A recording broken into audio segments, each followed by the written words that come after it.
Bon matin et bon café avec Jésus. Aujourd'hui, je vais répondre à une question qui m'a été posée il y a quelques jours. Et la question, c'était en lien avec un passage de Paul dans Éphésiens 1:5. Je vous le lis rapidement.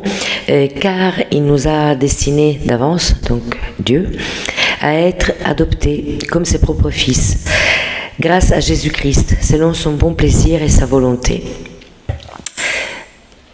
Donc j'ai eu une question à propos de ça, parce que quelqu'un m'a demandé, si on est enfant de Dieu, pourquoi dans ce passage de Éphésiens, on lit que il nous a destinés d'avance à être adoptés?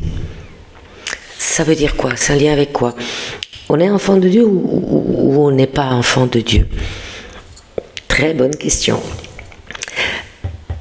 Alors, d'un point de vue biologique et universel, et pour le biologique, j'assume et j'attends toutes les remontrances des darwinistes invétérés. D'un point de vue biologique et universel, on est tous fils de Dieu.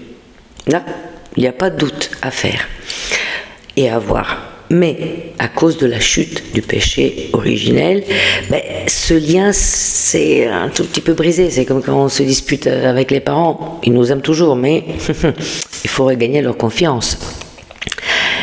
L'adoption donc, c'est une sorte de réintégration de l'homme dans la relation avec le Père Céleste.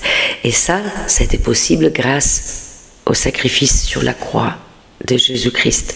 Son sang nous a lavé du péché et nous a réintégrés à tout effet dans la famille de Dieu. Pour mieux comprendre quand même cette expression de Paul sur l'adoption, il faut qu'on se penche un moment sur ce qui était le contexte juridique romain de l'époque de Paul. À Rome, l'adoption, c'était un acte juridique vraiment très puissant, vraiment très important. Pourquoi ? En premier, faites très bien attention, il annulait le passé.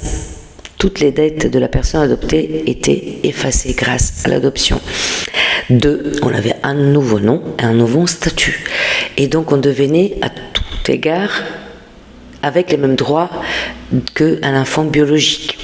Et 3, l'adoption, c'était un acte volontaire, un choix de la personne qui est adoptée vers la personne qui allait être adoptée. Donc, voyez la puissance.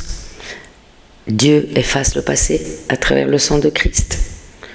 Il nous donne le statut de fils de Dieu et il nous choisit. Waouh, c'est trop beau. C'est trop beau.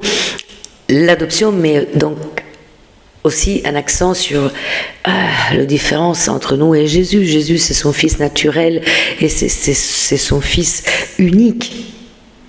Et nous, par l'intermédiaire de Jésus, du sang de Jésus, on devient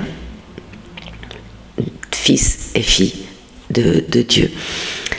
On est donc fils et filles de Dieu à travers Christ et en Christ. Dieu nous aime à tel point qu'il nous choisit. Il vient nous choisir comme ses filles et ses fils.